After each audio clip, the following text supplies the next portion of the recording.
الحمد للہ رب العالمین والصلاة والسلام علی رسولہ الکریم اما بعد قال اللہ تبارک و تعالی فی القرآن المجید اعوذ باللہ من الشیطان الرجیم بسم اللہ الرحمن الرحیم احل اللہ البیع وحرم الربا۔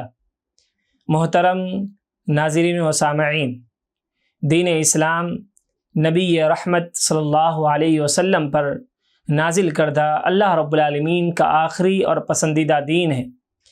دین اسلام مختلف امتیازات اور خصوصیات سے مزین ہے۔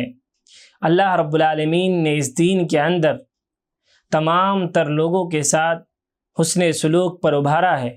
اللہ رب العالمین نے انسانیت کے لیے تمام ان چیزوں کو حلال قرار دیا جو ان کے لیے سود مند اور فائدہ مند ثابت ہو سکتی تھی، اور ان تمام چیزوں کو اللہ رب العالمین نے حرام قرار دیا جس سے ایک انسان ظلم و زیادتی کا شکار ہو سکتا ہو اور جس کی وجہ سے ایک انسان نقصان میں جا سکتا ہو۔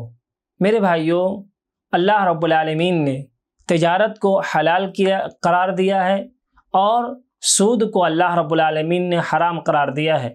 اللہ رب العالمین کا ارشاد ہے احل اللہ البیع وحرم الربا، کہ اللہ رب العالمین نے تم پر تجارت کو حلال قرار دیا ہے اور سود کو حرام قرار دیا ہے۔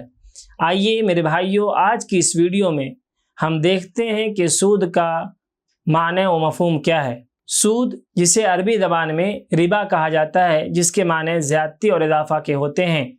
اللہ رب العالمین نے اس لفظ کا قرآن مجید میں ارشاد فرمایا وَأَنزَلْنَا عَلَيْهَا الْمَاءَ اهْتَزَّتْ وَرَبَتْ، اور جب اس پر بارشیں نازل ہوتی ہے تو وہ بڑھتی ہے اور زیادہ ہوتی ہے۔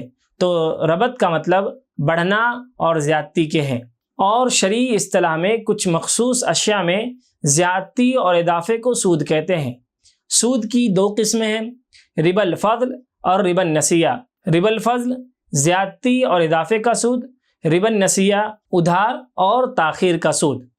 میرے بھائیوں، آئیے اب ہم دیکھتے ہیں کہ اسلام سے قبل سود کا رواج جن قوموں میں تھا وہ کیسے تھا۔ سب سے پہلے سود کا جو سب سے زیادہ رواج وہ قوم یہود کے اندر تھا۔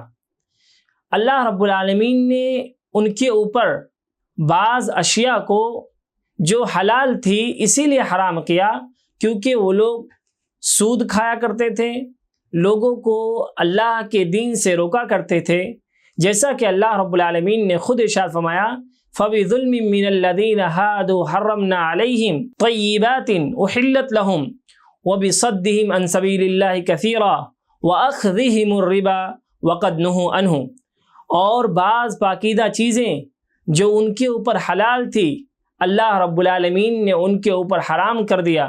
کیوں؟ اس لیے کہ اللہ کے بندوں کو اللہ کے دین سے روکا کرتے تھے اور سود کو کھایا کرتے تھے، اسی لیے اللہ رب العالمین نے سزا کے طور پر بعض ان چیزوں کو بھی ان کے اوپر حرام کر دیا جو ان کے اوپر حلال تھی۔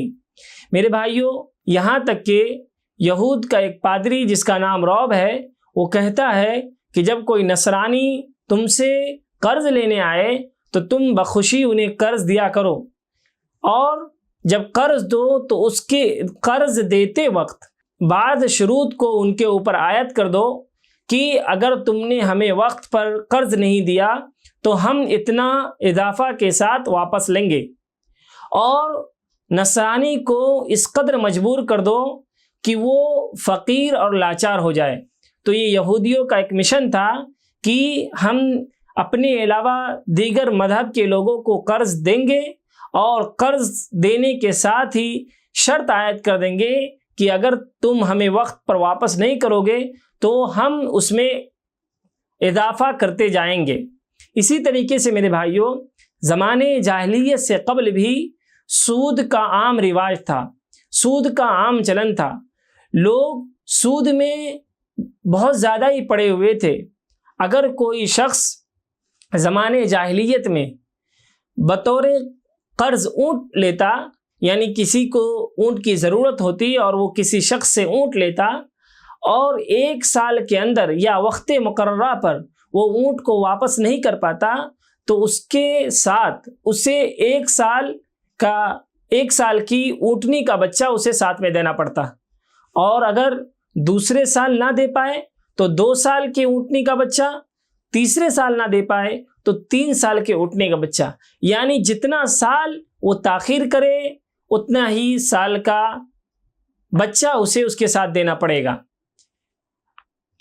اور سود ان کے اندر اس قدر عام تھا کہ جس کا تصور نہیں کیا سکتا، اسی لیے اللہ رب العالمین نے مسلمانوں سے اور مومنوں سے سود کے کھانے سے اور سود کے لینے اور دینے سے اللہ رب العالمین نے انہیں سختی سے روکا، اور سود پر اللہ رب العالمین نے مختلف وعیدیں نازل کی تاکہ ایک مومن اور مسلمان بندے سود سے بچے اور اس عظیم لعنت سے بچے۔ اللہ رب العالمین نے ارشاد فرمایا یا ایھا الذین آمنوا لا تأکلوا الربا اضعافا مضاعفا، کہ اے ایمان والو تم سود بڑھا چڑھا کر کے مت لو، بڑھا چڑھا کر کے سود مت کھاؤ۔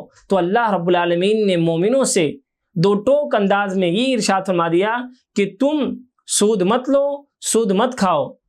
لیکن جب آج ہم مسلم معاشرے کا جائزہ لیتے ہیں تو مسلمانوں کی ایک بڑی تعداد اس عظیم لعنت میں گرفتار نظر آتی ہے۔